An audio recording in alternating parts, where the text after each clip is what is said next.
আমরা ঘাট থেকে নৌকা ছাড়ি হচ্ছে রাত 11টায়, যে ওখানে অবৈধ একটা বালু কাটা হচ্ছে। আমরা এই বন্ধ করতে গেছি, লো পুলিশের যে কাজ, ওই জায়গায় যায় আমরা বন্ধ করতে গেছি। বন্ধ করে পরে আমরা বন্ধ করে দিয়েছি। এর ভিতরে আমরা নৌকা স্টার্ট দিয়ে চলে আসবো।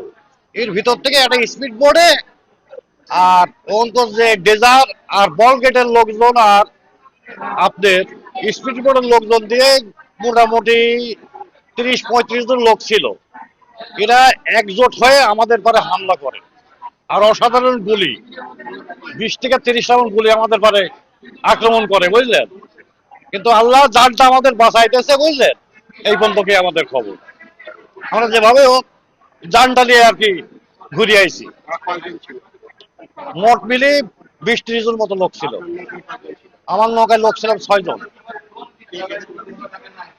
একজন এসআই ছিল, আর কনস্টেবল ছিল হচ্ছে 4 জন, আর আমি এক মাঝি। এই মোটর 6 জন। আমরা 5 জনায় 6 জনায় আহত, গুরুতর 6 জনায় আমরা আহত, মানে কেউ আর বাদ যায়। তার ভিতরে বেশি আহত হলে আমি। উপরে দূর থেকেই গুলি করতে করতে আমাদের কাছে আসছে, এতে আমরা গুলিবিদ্ধ হয়েছি। আমরা সংবাদ পাইছি যে অজ্ঞাত ব্যক্তিরা কেবা কারা পদ্মা নদীতে বালি উত্তোলন করতেছে অবৈধভাবে।